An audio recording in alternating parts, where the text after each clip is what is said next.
So let's talk about somebody who's buying their first home. Yeah. A couple or an individual are buying their first home. What's the number one thing they need to be aware of? What's the number one mistake they need to avoid? The first thing that every buyer that's going to buy their first home, they must go and find a great realtor that has a proven track record of expertise and that has a great communication style that they relate with. The first time people go to buy a home, they've got so many questions, and they should, because this is something that is, number one, it's the biggest expense they're ever going to invest in up to that point in their life. It also comes with incredible legal ramifications if they make a mistake. And oftentimes, without having an expert guide, they'll get the cart in front of the horse and they'll commit to some things going the wrong way. And it can come back and bite them in the butt. So the first and foremost is find a seasoned, experienced realtor that you love and trust. Not anyone, doesn't have to be your mom and dad's, but somebody that you can genuinely have a conversation with. In particular, make sure that that realtor is a teacher by trade. I don't mean that they teach in a school, but there are realtors that can do a great job of helping you buy and sell a house. Then there are realtors that are great educators on the process. Here's what I like to say this when I meet with a buyer for their first time, and I like to relate it to a hospital. When you're going to have surgery, have you ever had surgery? I have. Okay. You met with a doctor in an office first. Yes. And they diagnosed you and they learned all about you before they ever recommended surgery. Right. Kind of like a realtor is going to learn all about you before recommending a house. Right. Then the doctor or the nurse or the PA is going to diagram for you, here's what it's going to look like on the day of surgery. You're going to check in at this desk. Then you're going to go here. Then you're going to give them these pieces of paper. Then they're going to check your vitals. Then you're going to be alone for a while. We'll check up on you. And then they're going to come in and take you to the OR. Sound familiar? Right.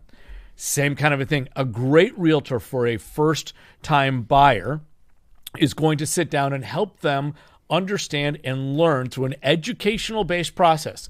Here's what buying a home looks like. First step, we're going to get you pre-approved with a great lender. Because if I take you out and I'm going to show you homes at $600,000 and you fall in love, and then we find out that the lender's only going to approve you for $400,000, I've done you the worst service ever. After you're pre-approved, well, then we're going to start talking about what you want in your house. Do you want it to be a single level? Do you want 2 stories? Do you need a garage? How many space? All the things, needs, and wants. We're going to talk about location. How far is it from your work? How is it? Are you going to school at night? What's your lifestyle? What do you like to do on the weekends? If you really love to ski, we're not going to put you 45 minutes into the Nebraska desert. So you see what I'm saying? Mm-hmm. That great realtor needs to be a teacher. Just like when you go for surgery and they tell you everything that's going to happen, when it's going to happen, why it happens that way before we ever start down the path. That way, when that first-time buyer, we're going through the steps like, oh, he told me that it's going to be like this. Instead of, wait, what are we doing now? Make sense? Makes a lot of sense. So the first step is hire a great realtor, specifically one that you communicate well with, and somebody who is going to be a teacher. And not many realtors are great teachers. They may be great at helping you buy and sell a house, but they're lacking that first step of how do I help them understand and put them at ease as to how the whole process is going to go. So that's step one. Got it. I'm buying a house for the first time. Yeah. How important is it for me to think about my future needs? It's very important. And what can I think about in terms of how do I plan for that? The most important part, when you think about planning ahead for the future when you buy a house, when you're renting an apartment, which is usually what you're doing before you buy a house, or you're living at home before you buy a house, you can change every 6 months. You rent a place for 6 months. I don't like this. I'll move over here. You don't do that with a house because it gets really expensive. Houses are typically bigger. You got more stuff to move, et cetera, et cetera. So planning for the future means, am I going to have kids? If I'm not married, am I getting married?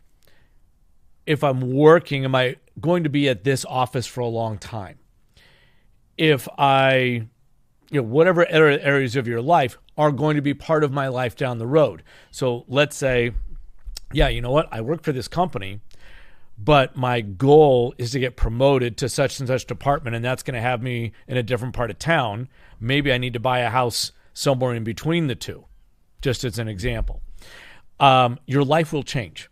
What you want to make sure of, and there's a great example I'll give you for people that are getting ready to retire, is to make sure that when the time comes that your life has changed and it necessitates a move, that the market is not against you.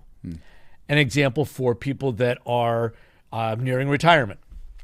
And they say, yeah, we need to downsize. We've been in this 4,000 square foot home. I don't want to take care of it. I don't want to do yard work, but we want to move down to like 2,000 square feet.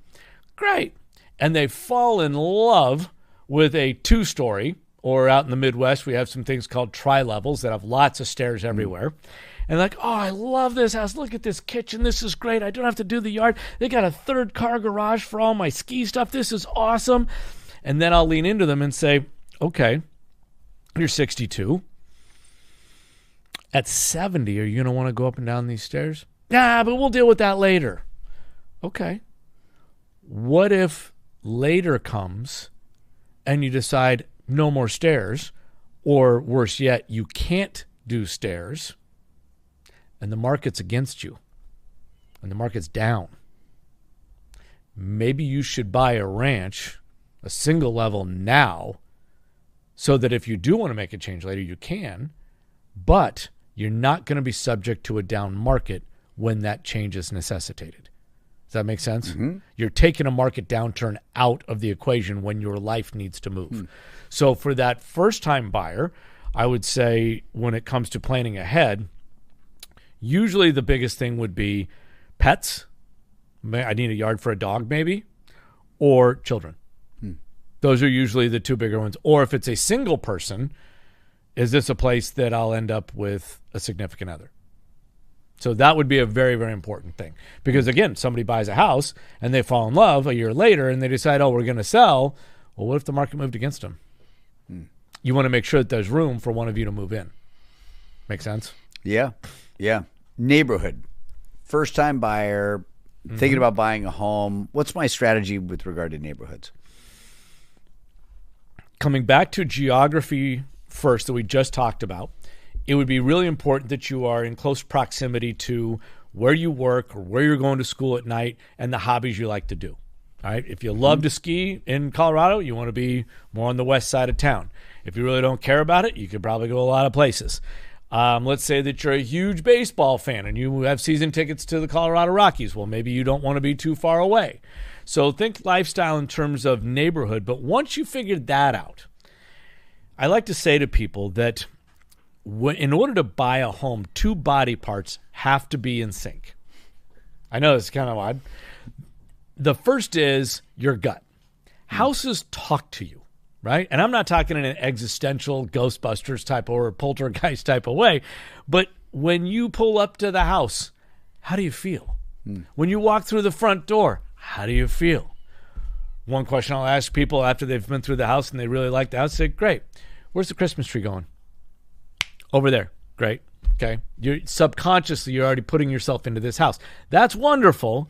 But more importantly, when you're going to make the largest investment of your life to this point, and it's someplace where you are going to live, you're going to spend the vast majority of your time at this place, you should really like driving down the street to your house.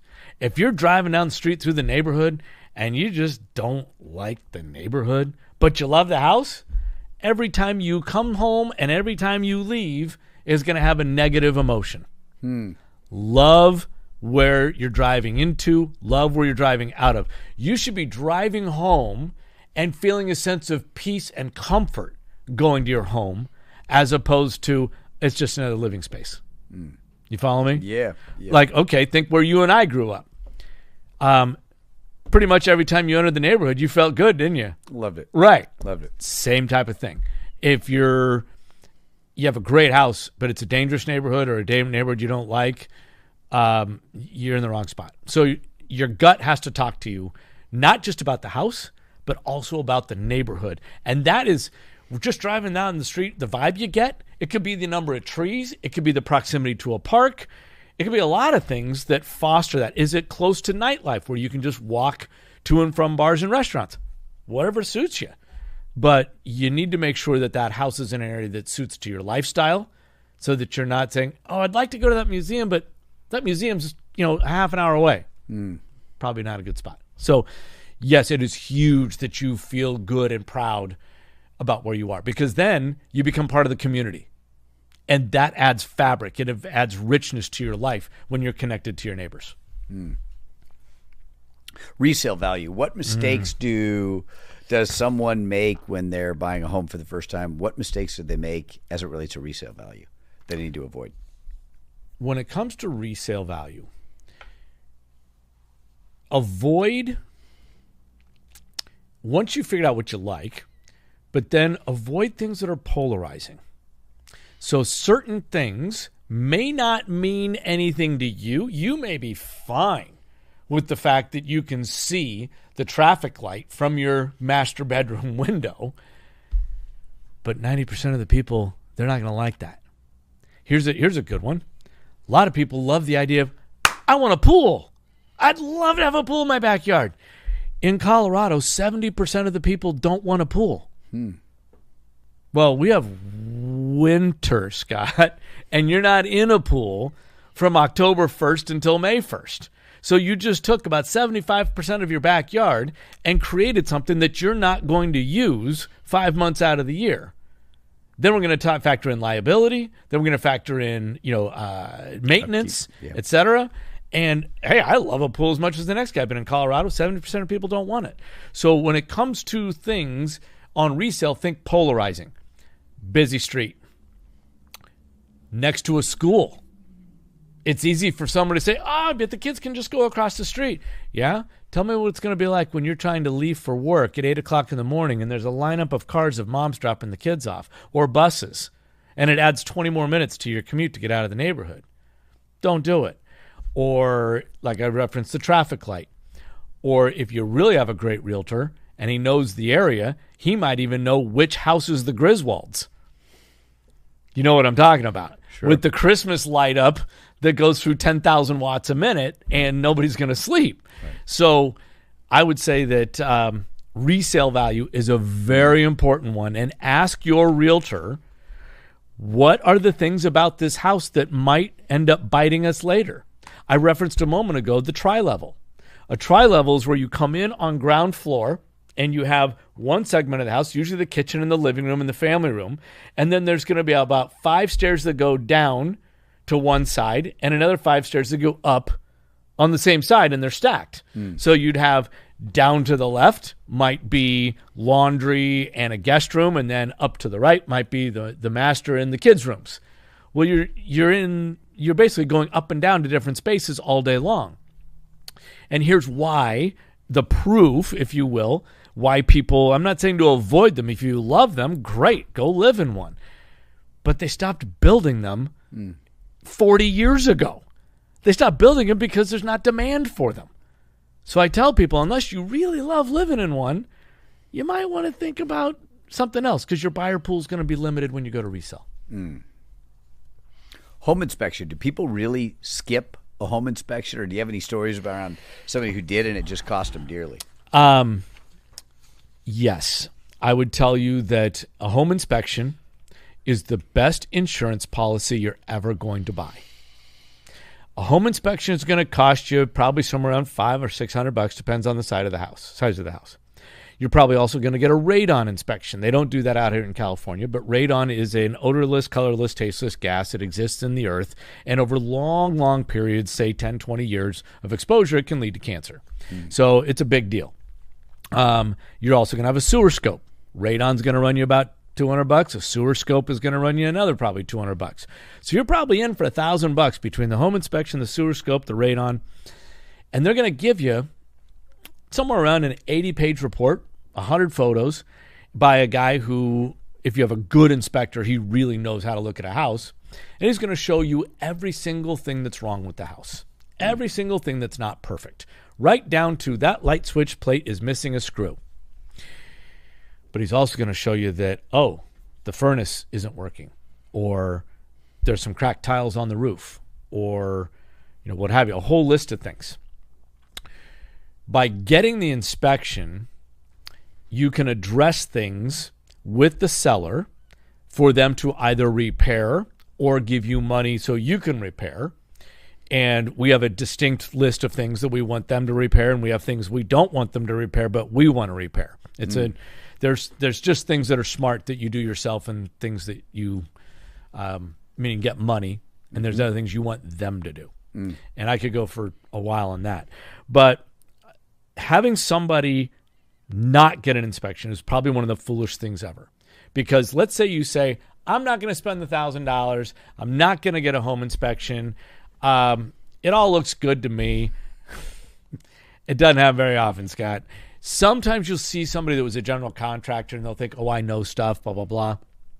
And all of a sudden, they didn't do the sewer scope, and now you need a new sewer line. And that can be quite costly. In fact, there's a guy that you know. In fact, you know him quite well. Kind of looks like me. And he bought his first house in Washington Park in Denver. And the year was 1994. And I've been married for 2 years. And the house was built in 1902. It's a great house. And Washington Park is a very old park near downtown Denver. Lots of mature trees everywhere. You know what mature trees come with? Falling branches. Yes, but they also come with mature roots. And the sewer system that was built back in the day was made of clay pipe. I don't like where this is going. I didn't either. And our realtor at the time, I was not in real estate in 1990, what did I say, 4? And we didn't get a sewer scope. We didn't get a sewer inspection. 1 month after we move in, we get a backup. The roots have invaded the clay pipe, and now we have everything backing up into the house. I had exactly $12,000 left in my bank account, and the next week I had zero. It cost $12,000 to put a new sewer line in, and it did not improve my property value even one nickel. Why? Because when people buy a house, they expect to be able to flush safely.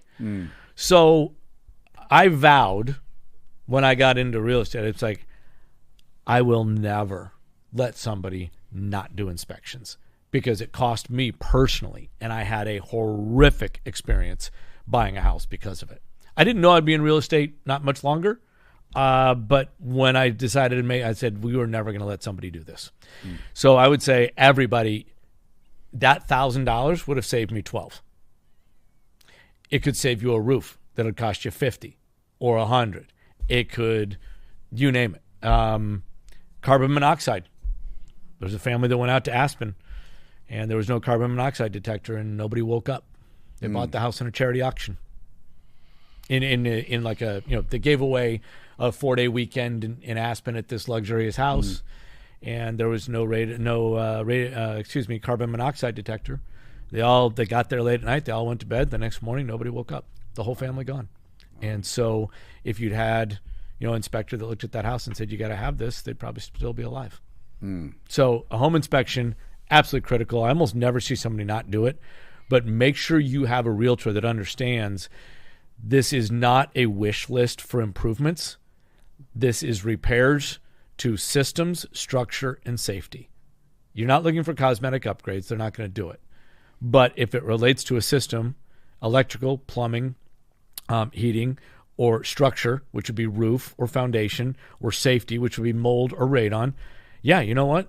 You need to fix this for us, because if you don't fix it for us, you're going to fix it for the next buyer. So I would say that's a non-negotiable. You're getting an inspection. My wife and I moved to Michigan years ago. And I'm sorry.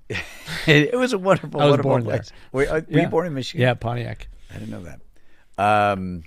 And we were talking about budget. And my realtor kept telling me, I've way bigger budget. But I remember reading in like, I don't know, Millionaire Next Door or some book Tom Stanley. about like the budget I should use. And it was like your monthly salary times whatever.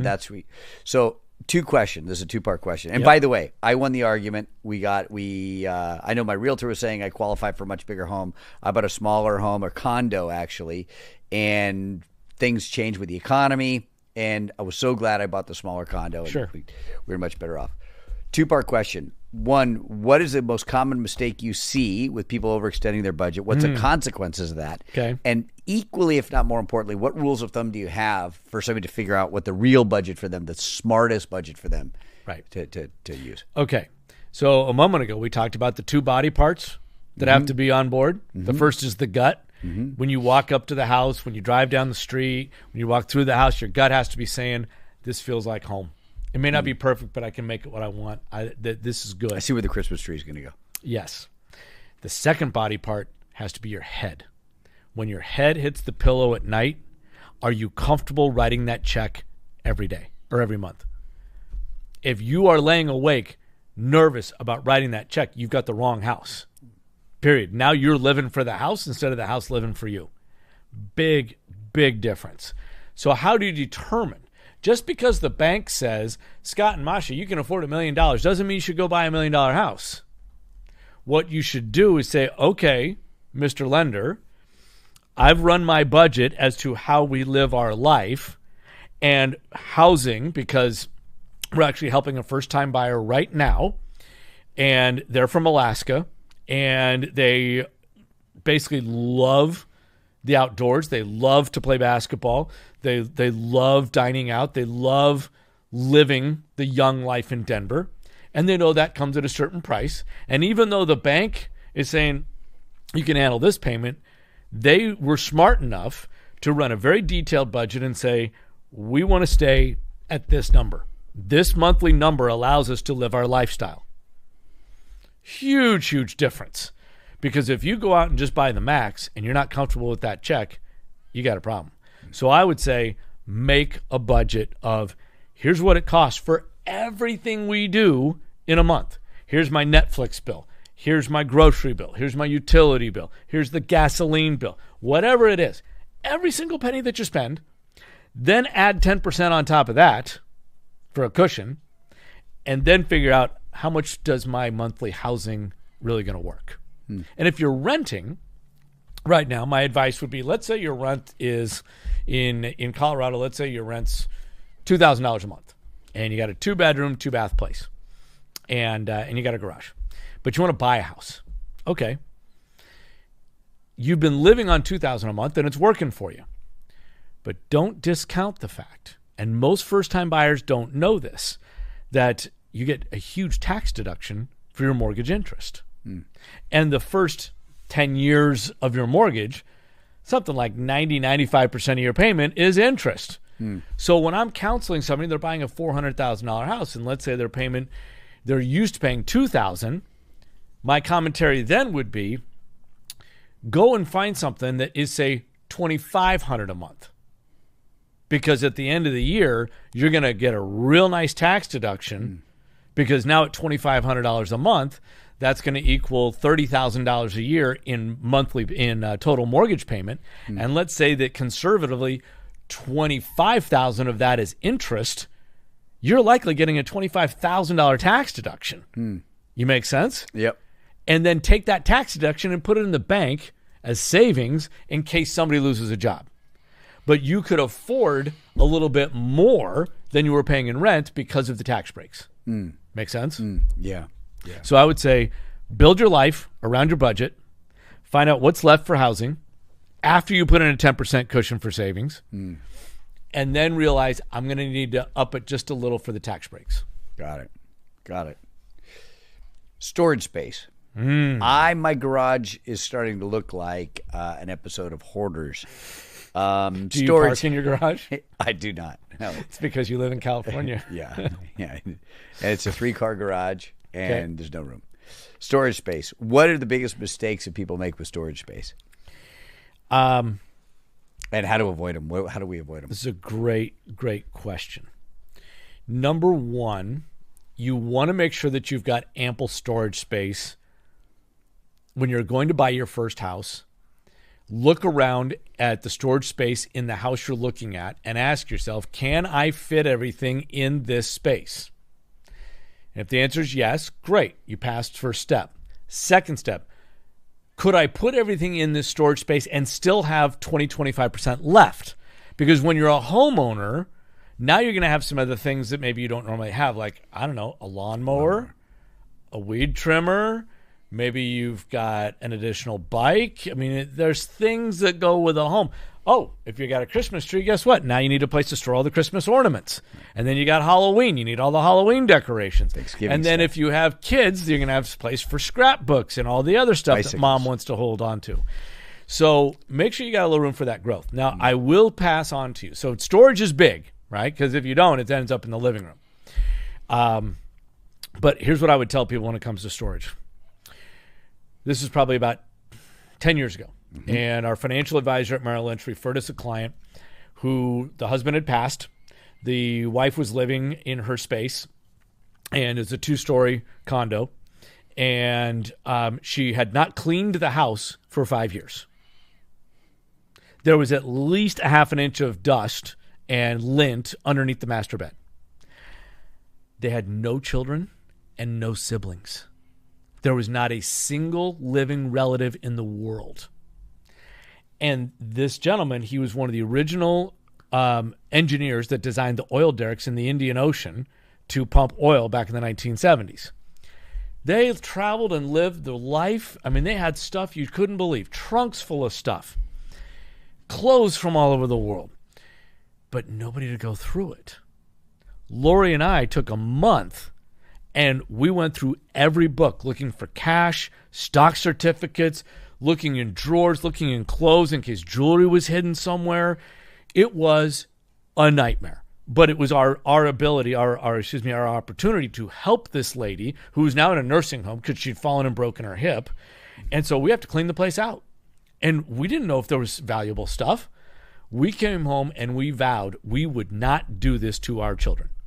And we went through our house at that time, and we still do this quarterly, where we go through and it's like, okay, what's going? What's getting out?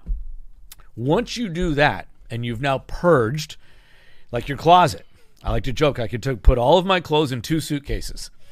And guys look at me like, are you kidding me? I'm like, why would I need more?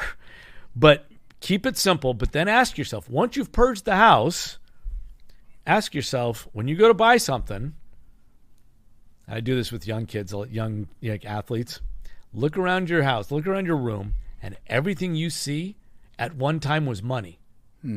Would you rather have that pair of shoes or would you rather have the money back? Lauren, I'm talking to you.